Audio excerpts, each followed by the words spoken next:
Good morning, Trainiacs. We have one of the funnest projects that we have done. We are trying to turn one of our motivators into a pro triathlete. Huh? Yeah. Now I want to introduce you to who, in my opinion, is a must-follow online. Now, Anne Maher is somebody who we had on the podcast over the winter. Now, why I think everyone should go and follow Anne is because she's a real person that is going and doing incredible things. So Anne is a mom. Anne works a job and likes margaritas like a whole lot of us do. Her entire profile on Instagram is Margs and Marathons because she likes margaritas so much and doesn't want that to get in the way of training. She wants to enjoy real life while doing incredible things, and she is doing incredible things. She ended up taking up running after becoming a mom to just get healthy and ended up getting all the way down to a 1:19 half marathon time solo. Like, not in a race with other people pushing her. She just went and did a 1:19 solo. That's incredible. And she's a sweetheart of a lady. Now, while Anne was learning how to run and getting faster and faster in the run, she always wanted to do a triathlon like a lot of us do. That's something in the mind of like this goal that we have off in the distance. She ended up doing her first half Ironman, first triathlon ever earlier this year at half Ironman St. George. Now, this Anne Maher down here, that's not her. This Anne Maher is her. And she ended up doing a 32-minute swim, a 3-hour bike, and a 1-hour 29-minute run. And we look at the details here on OBS Tri. Her run, really strong relative to the field. This DPI number, this is like your strength relative to the field. If you're up closer to 100, it's better. If you're at 100, you're like tippy top of the field. So 88 for the swim, really strong. Bike, 90, still very strong, but I'll get to why this is like super interesting that she was a 90 with a 3-hour bike at St. George here. And then her run, fastest run overall. And I think actually it's one of the fastest even including the pros, like 1:29.09. Let's go and take a look here. That would have been amongst the pros, the 1, 2, 3, 4, 5, 6, 7, 8, 9, 10, 11, 12, 13, 14th fastest run of the day. And this is from somebody who really wasn't doing triathlon training. She kind of did this race as a lark to see if she liked it. Now, when Anne ended up doing this race, I reached out to her and said, like, awesome work. Congrats. Really proud of you, because she's a motivator. She's actually on the team. She's part of our ambassador program just because she is an age grouper. She feels like an age grouper. She feels like she's learning how to do triathlon, even though she's putting out amazing times like this. And I said, hey, if there's ever anything that you want a hand with, I'm really appreciative that you came on our podcast. I'd be honored to help you in any way that I can. And she said, well, actually, I really want to get into triathlon and I want to become a pro. Would you coach me? So I started doing some thinking here, and let's go back to her race and just see where there's maybe some potential. So if we're seeing the details here, we've got a 32-minute swim. I asked her what she'd been doing up to that time, and she had maybe swam once a week a little bit. She was a former swimmer as a kid, but just got burnt out on it, so didn't really swim a whole lot leading into this. So we've got probably 1 to 2 minutes easy that we can pick up with some structured swimming there. Then onto the bike. She ended up doing this bike on a road bike. I don't even know if she had clip-on aero bars. Hadn't done any structured bike training at all. Just would go out for a ride here and there. I think she'd done one ride of 50 miles or longer coming into this race. Biked really conservatively because she didn't want to be cramped up for the run, because she didn't really know what it was going to feel like on the run, and was really uncertain on that bike because she hadn't really done a whole lot of riding outside. So if we're looking at this 3-hour bike and we look at even just say the female pros and we say, all right, well, you know, what if we were like somewhere in the middle? We're looking at a 2:30 kind of bike. Like there's probably around 25 to 30 minutes that Anne could shave off. And then looking at the run, where triathletes can get to is somewhere between about 3 and 10% of their cold run time. So let's say you run 90 minutes in a half marathon, you can probably run in a half Ironman somewhere around 3 to 10% slower than that off the bike. Now, Anne isn't even at that point yet. So we can probably pick up at some point like 2 to 5 minutes on that run, getting her all the way down to somewhere in between about 30 and 40 minutes of total saved time.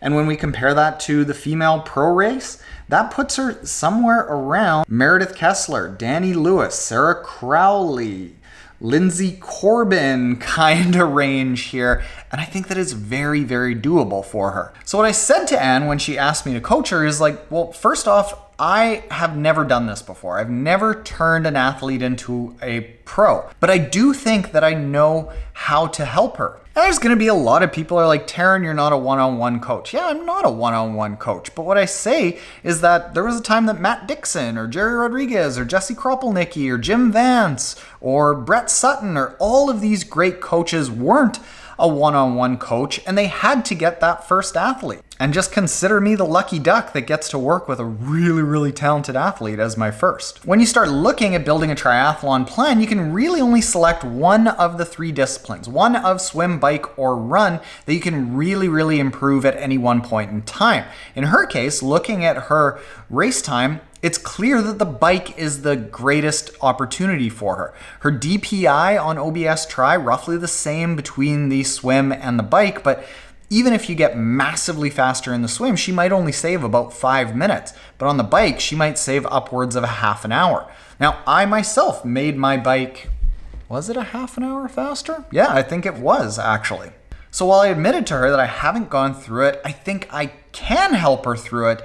And I really want to be a part of that journey if she's on board with just understanding that we're both going to be learning together. So here's what we have set up for her. The first thing that we want to do is first establish some breaking points. The worst thing that we can do with Anne is just slap a whole bunch of training onto her and then see what happens. What I want to do with her is, we know she's got the engine to be a fantastic athlete, but I don't want to break her before we get to find out if she can be a fantastic athlete. So what we're doing is we're starting with a lower level of training than she's even comfortable with, and then gradually building it up and monitoring where some breaking points are. So we're starting at roughly about 11 hours of training week 1.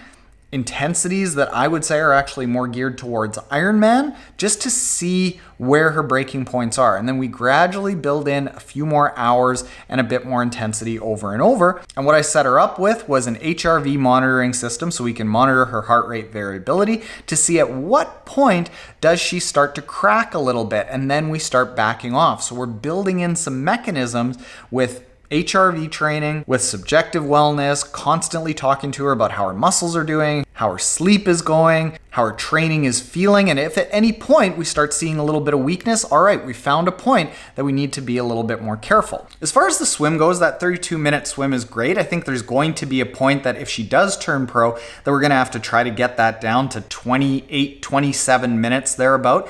But that time is not now. As an age grouper, you have so many people around you that you're always going to get a draft, so you can just benefit from the draft. So we ended up giving Anne 2 swims a week. That's it.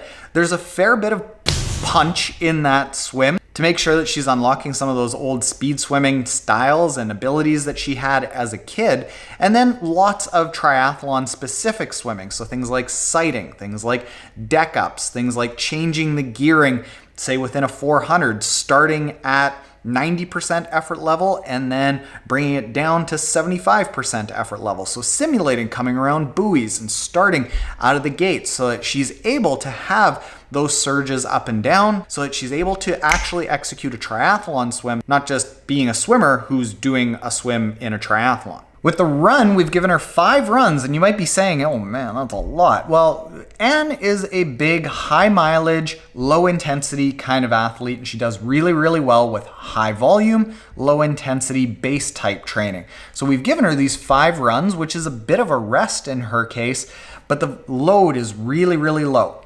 2 brick runs to make sure that she is adapting to running off the bike to get that differential between her 1:19 half marathon and what she can do in a half Ironman closer and closer together. We want to get that down by about that 2 to 5 minutes. We've given her 1 fast run because she says that she does really well maintaining 1 VO2 max run. So we're giving her 1K repeats, 2K repeats, 1 mile repeats, adapting the rest, and actually probably giving her more rest than she did before because we don't want the load to really be in the run.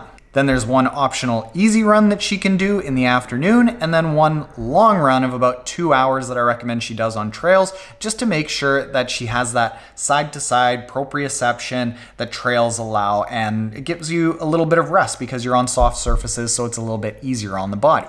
The bike is where the work is, and this is where I start giving her intense stuff. On Monday, what I give her is a low cadence, roughly around 60 to 70 RPM leg strength kind of workout. This is something I learned from Dr. Dan Plews, is that low cadence work on Monday is very easy to do after a big week while giving you some extra load. If you go and start trying to do really intense, like super sharp bikes on Monday after a big weekend, not going to happen. But doing these grinding workouts is a way to still add load while keeping your heart rate low, because the grinding workouts keep your heart rate low. And neuromuscularly, it's a slow turnover, so it's easy for a tired body to still fire. So you get a little bit of load, a little bit more time under tension without giving you something that you can't actually do.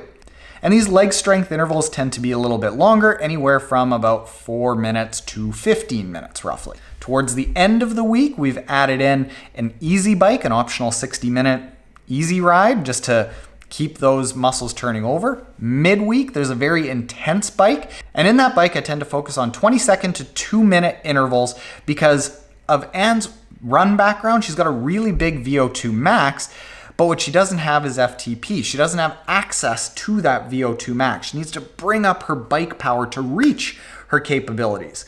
If we were giving her longer intervals, like 2 to 8 minutes, that's working on VO2 max a little bit more and really just improving barely, if anything, something that she's already good at. So we want to have access to the VO2 max that she's got from the run when we're on the bike. And then on the weekend, we have a really race-specific bike. What we're doing with her on Saturdays is a long over-distance kind of bike, anywhere from 3 to, well, I'm sorry to say this, Anne, you might have to get up to 4.5 hours. And in that, there's anywhere from about a third to half of the time spent at or above race pace, giving her intervals of anywhere from 5 minutes to 2 hours where she's at or above a target race pace. And what we're doing is we're just setting a guideline of, all right, we know that half Ironman race pace is somewhere in between about 60 and 80% of your FTP. So we started at 60%, gave her some intervals, saw how the brick run went after, and then she nailed it, did really well. So we raised it up to 65%, extended the intervals, and then she did really well, raised it up to 70%, did really well. And then from this, we start getting a guideline of what an attainable race pace kind of is. And then before you know it, she's gonna be like, holy smokes, I'm holding like 20% more watts on the bike and still feeling good.